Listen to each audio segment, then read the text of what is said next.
अस्सलाम वालेकुम viewers, welcome to my channel multilingual. Hopefully you all are doing well. So आज का जो हमारा टॉपिक है वो है present perfect tense. So present perfect tense के साथ हम स्टार्ट करते हैं। लास्ट जो हमारी वीडियो थी वो हमने कवर किया था प्रेजेंट इंडेफिनिट टेंस पे, जिस तरह के सारे उसके हमारे ऑब्जेक्टिव्स थे। उसके बाद फार्मूला पे हम आए, उसके बाद सेंटेंसेस हमने स्ट्रक्चराइज किए। ये सारे वन बाय वन सारे पॉइंट्स हमने कवर किए। तो इसी तरह आज की वीडियो को भी इसी तरह साथ लेके चलेंगे। सबसे पहले हम प्रेजेंट परफेक्ट टेंस को देखेंगे कि इसकी इंट्रोडक्शन क्या है, उसके बाद हम अपने ऑब्जेक्टिव्स पे आएंगे। सो बिना वक्त ज़ाया किए स्टार्ट करते हैं अपने टॉपिक को। Let's start. तो सबसे पहले हमारे पास अगर हम इंट्रोडक्शन की इसकी बात करें तो हम क्या कहेंगे कि हमारे पास प्रेजेंट परफेक्ट टेंस इस टाइप का टेंस है जैसे any action which has been started in present time and completed with its time. अपने टाइम एट जिस टाइम पे वो स्टार्ट हुआ है, जिस टाइम पीरियड पे, उसी टाइम पीरियड पर ही वो एंड हो चुका है। यानी कि any action started in present time period में स्टार्ट हुआ है कोई भी एक्शन और वो एंड हुआ है उसी टाइम पर ही, एंड एंडेड, और हम कह सकते हैं कंप्लीटेड। कोई भी एक्शन जो हमारे पास कंप्लीट हो चुका है, प्रेजेंट में स्टार्ट हुआ है और वो कंप्लीट भी हो चुका है। ठीक है, तो ऐसा काम जो हमारे पास उसकी कंप्लीशन हो चुकी हो। तो सबसे पहले हम बात करेंगे, अगर इसकी रिकग्निशन की हम बात करें तो रिकग्निशन को मैं आप लोगों के लिए ऑब्जेक्टिव्स में भी कवर करूंगी। जैसे कि हमारे पास ऑब्जेक्टिव नंबर 1, 2 और उसके बाद हम 3 की बात करेंगे। तो ये रिकग्निशन हमारे पास ऑब्जेक्टिव नंबर 3 में भी आएगा कि किस तरह से हमने इस टेंस को या इनके सेंटेंसेस को रिकग्नाइज करना है।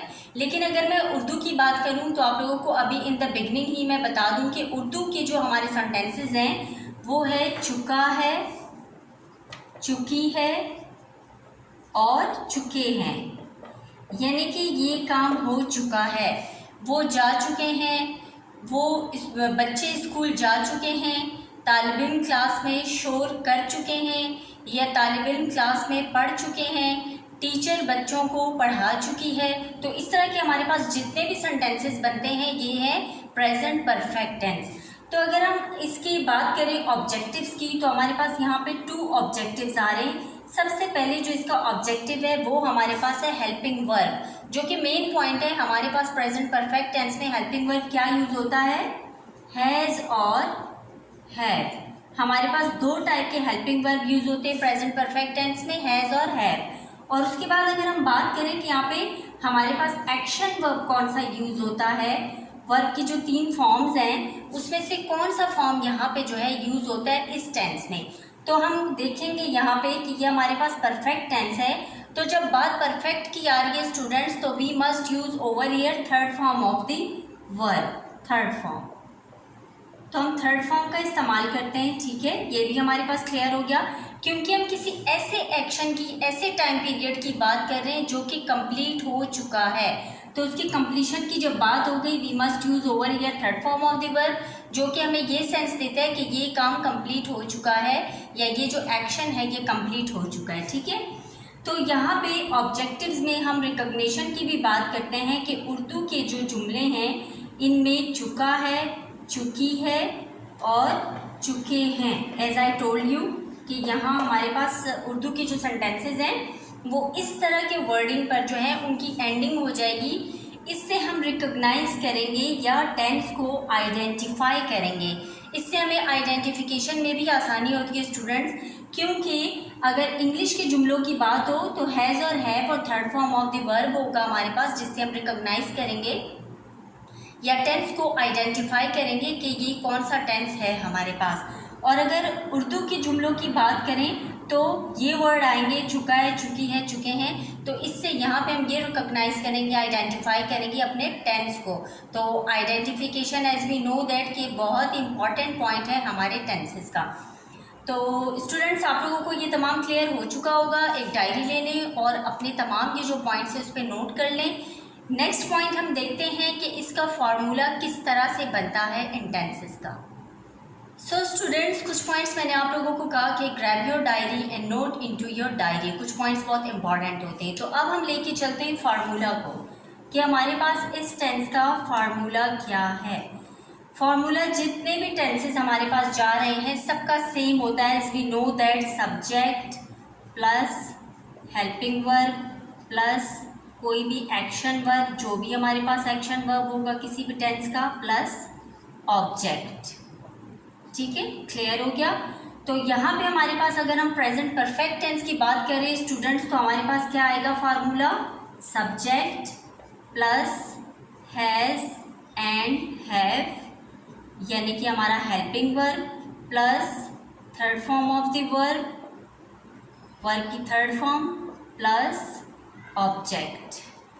ठीक है, सबसे पहले हमारा डूअर और उसके बाद के एक्शन क्या हो रहा है, यहाँ पे किस चीज़ पे काम किया जा रहा है, ऑब्जेक्ट। ठीक है, नेक्स्ट हमारे पास है, और अगर हम ये बात करें कि ये फॉर्मूला हमारे पास किस सेंटेंस का है, तो हम कहेंगे पॉजिटिव सेंटेंस। ठीक है, यहाँ हमारे पास पॉजिटिव, और अब हम नेगेटिव की बात करते हैं, उसके बाद इंटेरोगेटिव।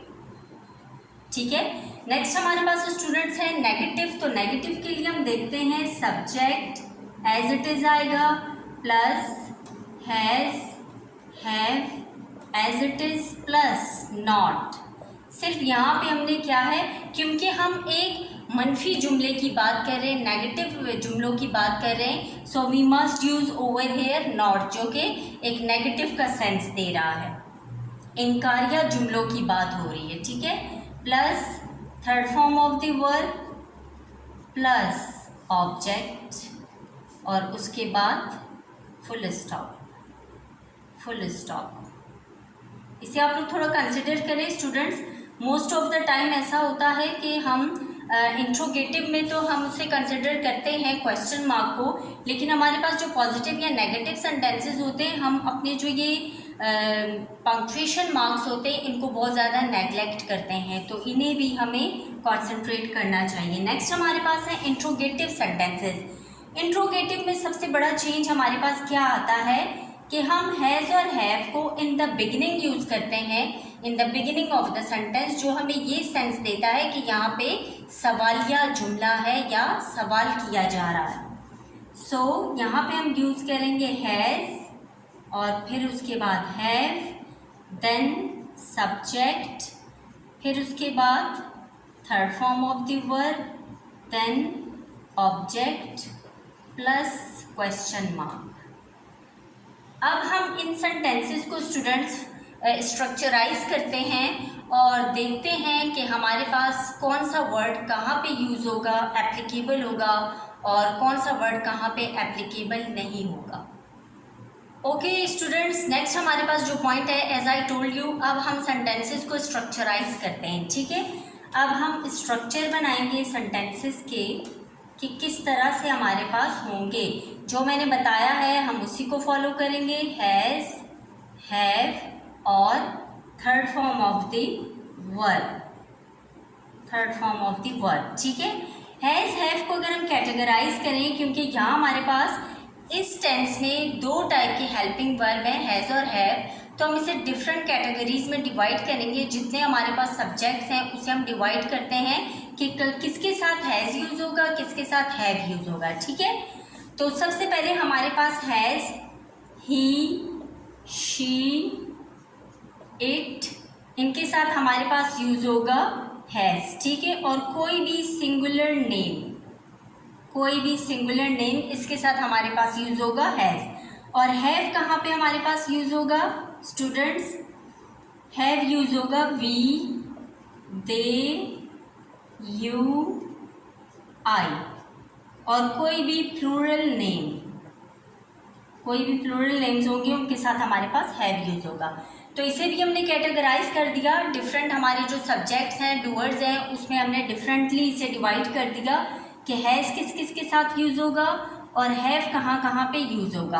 अब इसके बाद जो हमारा पॉइंट होगा वो ये है कि हम सेंटेंसेस को स्ट्रक्चराइज करेंगे।